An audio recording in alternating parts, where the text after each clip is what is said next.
സെയിൻ വേൾഡിൻ്റെ പുതിയ വീഡിയോയിലേക്ക് പ്രിയമുള്ളവർക്ക് എല്ലാവർക്കും സ്വാഗതം. എന്നെ പോലെ വീടിനെയും ചെടികളെയും ഒക്കെ ഇഷ്ടപ്പെടുന്നവർക്ക് പറ്റിയ ഒരു വീഡിയോ ആണ് ഇന്ന് നമ്മൾ ചെയ്യാൻ പോകുന്നത്.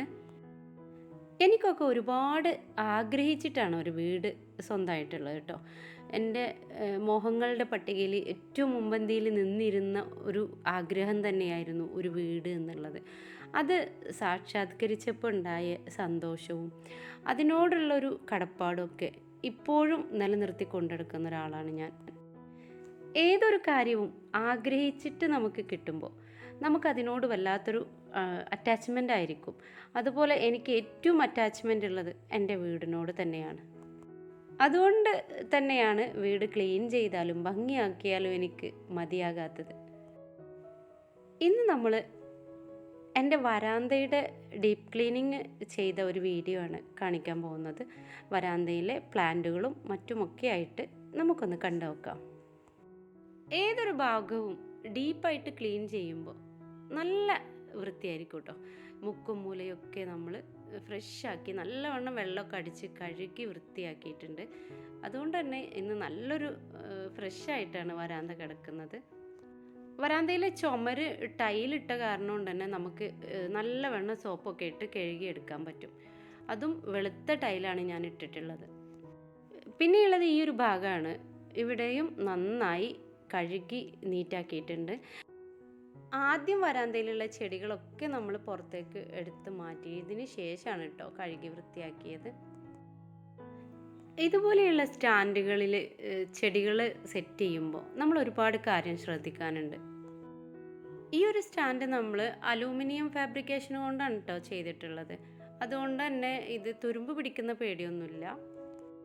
പക്ഷെ നന്നായി സൂക്ഷിച്ച് കൊണ്ട് നടന്നില്ലെങ്കിൽ ഇതിൽ ഡോട്ടുകൾ വീഴും, വെള്ളത്തിൻ്റെ ഡോട്ടുകൾ ഇങ്ങനെ വീഴും. അത് നമ്മൾ എപ്പോഴും ക്ലീൻ ചെയ്തുകൊണ്ട് തന്നെ കെയർ ചെയ്യണം.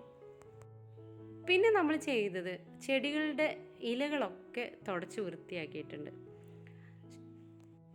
വെള്ളത്തിലേക്ക് ഒരല്പം വിനാഗിരി ഒഴിച്ച് അത് തുണിയിൽ മുക്കി ലീഫുകളൊക്കെ നല്ല രീതിയിൽ തുടച്ചെടുത്തിട്ടുണ്ട്. അതുകൊണ്ട് തന്നെ ചെടികളുടെ ഇലകൾക്കൊക്കെ ഒരു പ്രത്യേക തിളക്കം തന്നെ ഫീൽ ചെയ്യാൻ തുടങ്ങിയിട്ടുണ്ട്. ഇൻഡോറായിട്ട് നമ്മൾ വെക്കുന്ന പ്ലാന്റ് ഇതുപോലെ ഒരല്പം വിനാഗിരി വെള്ളത്തിൽ ചേർത്ത് തുടച്ചെടുത്താൽ നല്ല തിളക്കം കിട്ടും. അങ്ങനെ തിളക്കമുള്ള ഇലകളായിട്ട് ചെടികൾ കാണാൻ തന്നെ ഒരു ഭംഗി കൂടുതലാണല്ലോ. ഈ ഒരു കാര്യം കൊണ്ട് അതുമാത്രവുമല്ല, കീടബാധ ഇലകളിൽ വരാതിരിക്കാനും പറ്റും. കുറച്ച് ബുദ്ധിമുട്ടിയ ഒരു ജോലിയാണെങ്കിൽ പോലും ഇൻഡോറായിട്ട് പ്ലാന്റ് നമ്മൾ വെക്കുമ്പോൾ ഇതുപോലെയൊക്കെ നമ്മൾ ശ്രദ്ധിച്ച് നല്ല രീതിയിൽ കൊണ്ടുനടന്നാൽ തന്നെ നമ്മുടെ പ്ലാന്റ് ഹെൽത്തി ആയിട്ട് വളരുകയുള്ളൂ കേട്ടോ. ഇലകൾ വൃത്തിയാക്കിയപ്പോൾ കലാത്തിയ ചെടികളാണ് ഏറ്റവും ഭംഗി കൂടിയത്. കലാത്തിയ ചെടികൾക്ക് നമ്മൾ ഇലകളിൽ വെള്ളം ഒഴിച്ച് നനക്കുന്നത് നല്ലതാണ് കേട്ടോ. എന്നാൽ അതിൻ്റെ കടയിൽ വെള്ളം വീഴാതെ നമ്മൾ ശ്രദ്ധിക്കുക. ഇലകളിൽ വെള്ളം തെളിയിച്ചോ അല്ലെങ്കിൽ സ്പ്രേ ചെയ്ത് കൊടുക്കുന്നത് നല്ലതാണ്. നല്ല ഫ്രഷ് ആയിട്ടിരിക്കും കലാത്തിയ. കണ്ടില്ലേ, ട്രേ ഒക്കെ നമ്മൾ ക്ലീൻ ചെയ്ത് വൃത്തിയാക്കി. പിന്നെ നമ്മൾ ഇതുപോലെ ചെടികൾ സെറ്റ് ചെയ്യുമ്പോൾ ശ്രദ്ധിക്കേണ്ടത് ഒരേ ഹൈറ്റിലുള്ള ചെടികൾ ഒരു സ്റ്റെപ്പിൽ വെക്കാൻ വേണ്ടി ശ്രമിക്കുക. ഗാർഡൻ ആയതുകൊണ്ട് തന്നെ നമ്മൾ കുറച്ച് കളർഫുള്ളൊക്കെ ആക്കാൻ വേണ്ടിയിട്ടും ശ്രദ്ധിക്കാം. വില കൂടിയ പോട്ടുകൾ വാങ്ങാൻ കഴിയാത്തവർക്ക് ബ്ലാക്ക് പോട്ടിലും നന്നായി ഭംഗിയോടെ ചെടികൾ ഇൻഡോറായിട്ട് സെറ്റ് ചെയ്യാം. ബ്ലാക്ക് പോട്ടിൽ നമ്മൾ ചെടികൾ സെറ്റ് ചെയ്യുന്ന സമയത്ത് റെഡ് ട്രേകൾ വെച്ച് കൊടുക്കാൻ ശ്രദ്ധിക്കുക. ഒരേപോലെ ബ്ലാക്ക് പോട്ടുകളും അടിയിൽ റെഡ് ട്രേകളും ആവുമ്പോൾ നല്ല ഭംഗിയാണ് കേട്ടോ അതിൻ്റെ ഒരു ലുക്ക് കാണാൻ വേണ്ടി.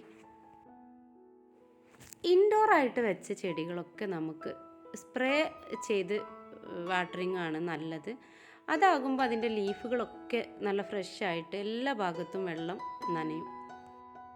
വില കുറഞ്ഞ പോട്ടുകളും നമുക്ക് ഇൻഡോറിൽ സെറ്റ് ചെയ്യാം. അതിൻ്റെ സെറ്റിങ്സ് രീതിയും നീറ്റുമൊക്കെയാണ് ചെടികളെ ഭംഗി കൂട്ടുന്നത്.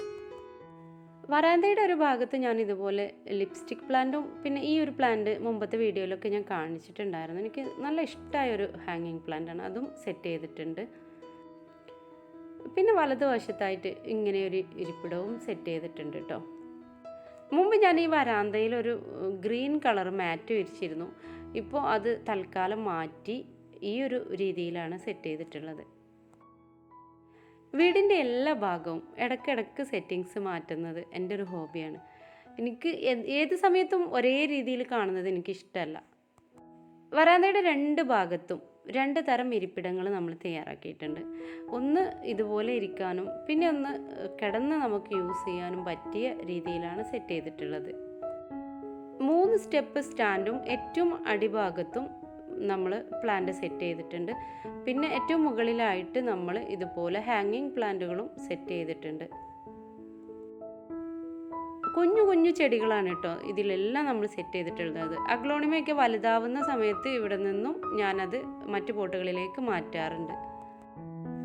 നന്നായി വളർന്ന ചെടികൾ ഇതുപോലെ തറയിലാണ് വെച്ചിട്ടുള്ളത്, വലിയ പോട്ടുകളിൽ ആക്കിയിട്ട്. ഇവരൊക്കെ നമ്മുടെ മദർ പ്ലാന്റുകളാണ് കേട്ടോ. ബേബി പ്ലാന്റ് ഉണ്ടാവുമ്പോൾ നമ്മളത് നേരെ ഇതുപോലെ ചെറിയ പോട്ടുകളിലാക്കി സ്റ്റാൻഡിൽ സെറ്റ് ചെയ്യും. മദർ പ്ലാന്റ് ഒക്കെ എപ്പോഴും താഴെ തന്നെയാണ് ഇരിക്കുന്നത്.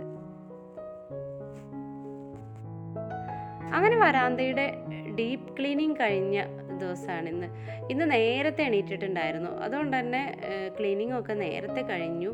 ഇനി അടുക്കളയിലേക്കാണ്. ഇനി പത്തിരിയും മുട്ടക്കറിയാണ് ഇന്ന് ഉണ്ടാക്കുന്നത്. പത്തിരി ഉണ്ടാക്കാൻ ഭയങ്കര മടിയുള്ള ഒരാളായിരുന്നു മുമ്പ്. ഇപ്പോൾ ഞാൻ എൻ്റെ ലൈഫിൽ നിന്ന് ഒരുപാട് കാര്യങ്ങൾ ഇമ്പ്രൂവ് ചെയ്തു. കാരണം ഏറ്റവും മടിയുള്ള കാര്യം ഈ ഒരു പത്തിരി ഉണ്ടാക്കുന്നത് മാത്രമാണെന്ന് എനിക്ക് തോന്നുന്നത്. അലസത എന്ന് പറഞ്ഞൊരു കാര്യം നമ്മുടെ ലൈഫിലില്ല. എങ്കിലും പത്തിരിയോട് എനിക്ക് ഭയങ്കര ഒരു ബുദ്ധിമുട്ടായിരുന്നു. ആ ഒരു പൊടി ചൂടുള്ള വെള്ളത്തിലിട്ട് കുഴക്കുന്നത്. അത് ഞാൻ കവർ ചെയ്തു. ഇപ്പോൾ ഇടയ്ക്കിടയ്ക്ക് നമ്മൾ പത്തിരിയും കറിയൊക്കെ ഉണ്ടാക്കാൻ തുടങ്ങി. അങ്ങനെ രാവിലെ ജോലിയൊക്കെ കഴിഞ്ഞിട്ടാണ് ചായ കുടിക്കുന്നത്. നല്ല മുട്ടക്കറിയും പത്തിരിയൊക്കെ ഉണ്ട്. രാവിലെ വീട്ടിലെ ജോലികളൊക്കെ കഴിഞ്ഞ് ഒന്ന് നന്നായി വിശന്നിട്ട് ബ്രേക്ക്ഫാസ്റ്റ് കഴിക്കുമ്പോൾ അത് നല്ലൊരു ഉഷാറായിട്ടാണ് ഫീൽ ചെയ്യുന്നത്. സെയിനൊക്കെ ആസ്വദിച്ചിരുന്ന് കഴിക്കുന്നുണ്ട്.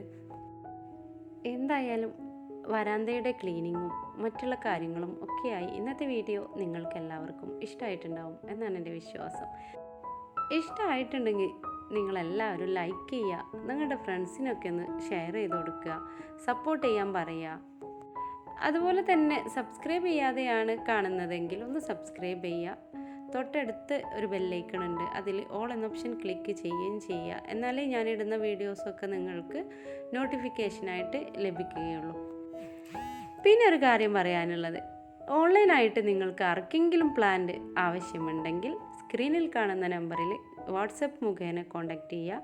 ഒരിക്കലും കോൾ ചെയ്യാനായിട്ട് ശ്രമിക്കരുത്. നമുക്ക് കോൾ അറ്റൻഡ് ചെയ്യാനുള്ള സമയക്കുറവ് കൊണ്ടാണ്. അതുകൊണ്ട് നിങ്ങൾ വാട്സപ്പിൽ മെസ്സേജ് അയക്കുക. DTDC കൊറിയർ സർവീസ് വഴിയാണ് നമ്മൾ കൊറിയർ അയക്കുന്നത്.